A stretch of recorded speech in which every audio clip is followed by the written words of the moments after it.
السلام عليكم ورحمة الله وبركاته. مع أخبار البرصة اليوم.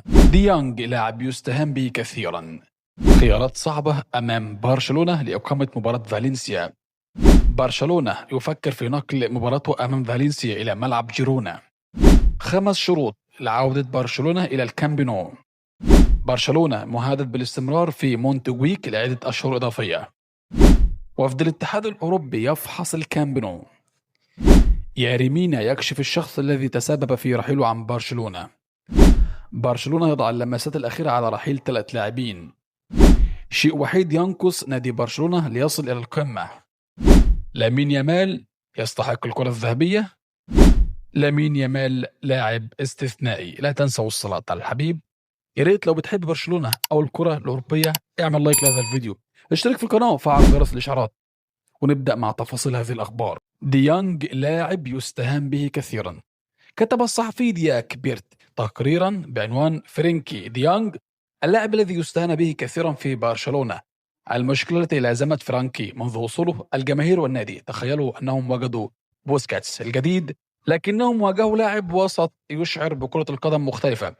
أسلوب سيرجيو البسيط كان على النقيض من فرينكي، كلاهما نتاج لعبة الاستحواذ لكن بأدوات متعارضة. بوسكاتس يعتمد على اللمسة الأولى والنظام، بينما ديانج على المراوغات والمغامرة.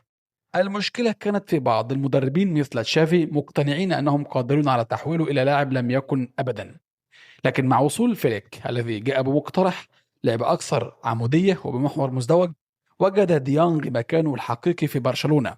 وحتى ذلك الوقت الشيء الوحيد الثابت كان دفاع زملائه المهنة عنه بلا تردد. فقد انتقدته الصحافة وجماهير برشلونة، لكن زملائه وخصومه أنصفوه دائما. خيارات صعبة أمام برشلونة لإقامة مباراة فالنسيا. يستعد نادي برشلونة للقاء نظيره فالنسيا منتصف شهر سبتمبر في أولى مبارياته على أرضه هذا الموسم رغم عدم اكتمال ملعب الكامب نو. خيارات برشلونة لمباراة فالنسيا: ملعب جيرونا، مونتيرفي، ملعب مونتجويك. لكن هذا الخيار ضعيف ميستايا، ويكون الإياب في ملعب برشلونة أو عكس الأدوار. لكن هذا المقترح قد يجد معارضة من بعض الأندية، خصوصا أن برشلونة لعب 3 مباريات متتالية خارج أرضه. برشلونة يفكر في نقل مباراته أمام فالنسيا إلى ملعب جيرونا.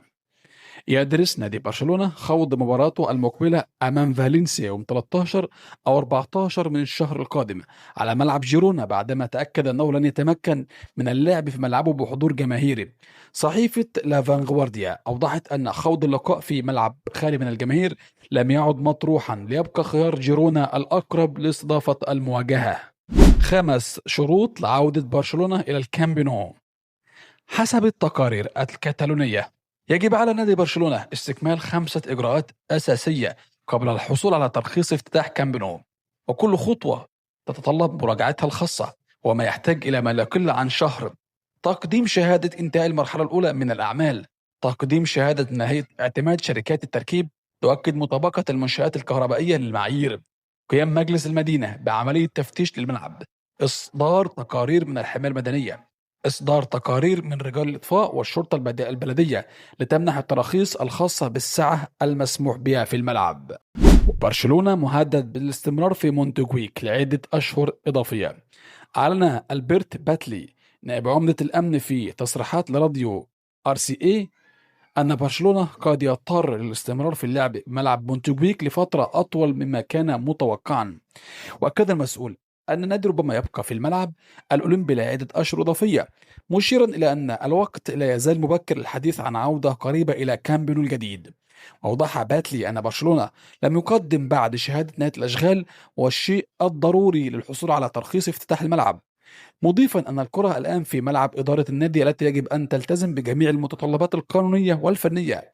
كما شدد على أن فتح الأبواب أمام الجماهير لن يتم إلا بضمان أقصى درجات الأمان، وأشار كذلك إلى أن المباراة الأولى لبرشلونة على أرضه هذا الموسم أمام فالنسيا في منتصف سبتمبر قد لا تقام في مونتجويك بسبب حفل فني مقرر إقامته يوم 12 من الشهر نفسه، ما يفرض على النادي التفكير ببدائل.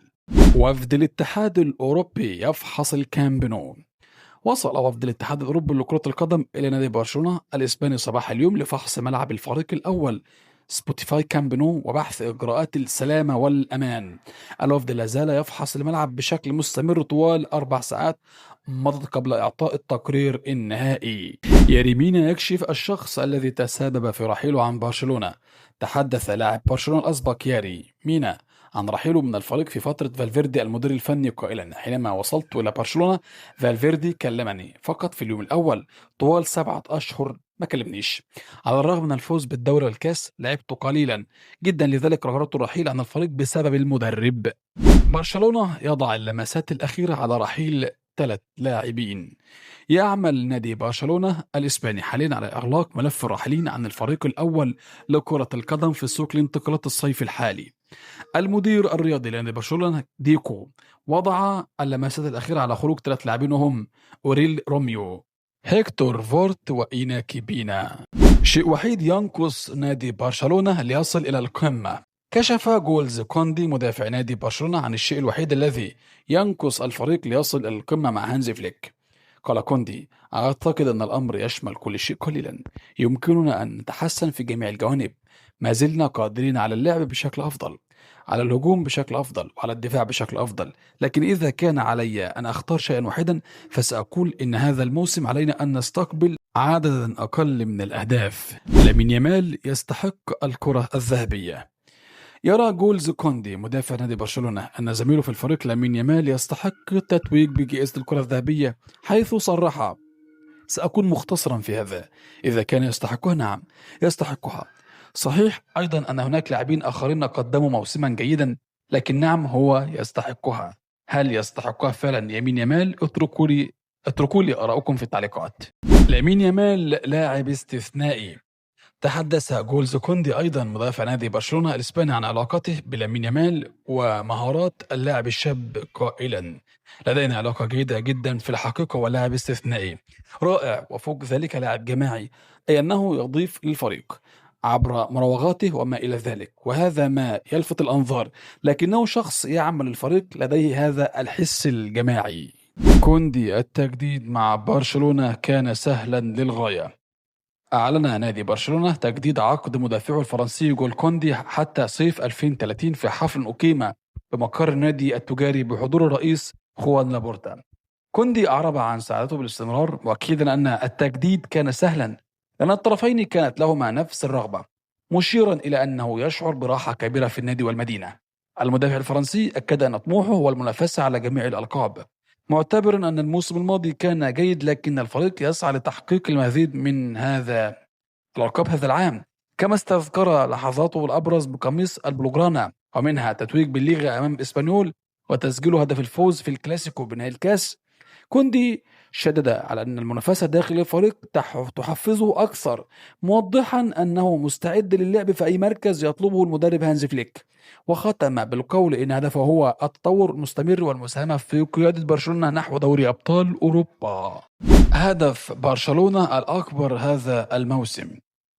تحدث جولز كوندي مدافع نادي برشلونة الإسباني عن هدف الفوز بدوري أبطال أوروبا، وهل مطالبة الجماهير بتحقيق اللقب باستمرار يعد أمرا خطيرا أم لا، حيث صرح: لا أراها خطيرة، بل أراها تعبيرا، لأن الناس تطالبنا بتحقيق ذلك لأنهم يروننا أننا نملك الإمكانيات لفعل ذلك، وأعتقد خصوصا أن الناس تستمتع كثيرا بالفريق وبطريقة لعبه، وهذا الشيء نلمسه كثيرا سواء في الملعب أو حتى ونحن في نتجول.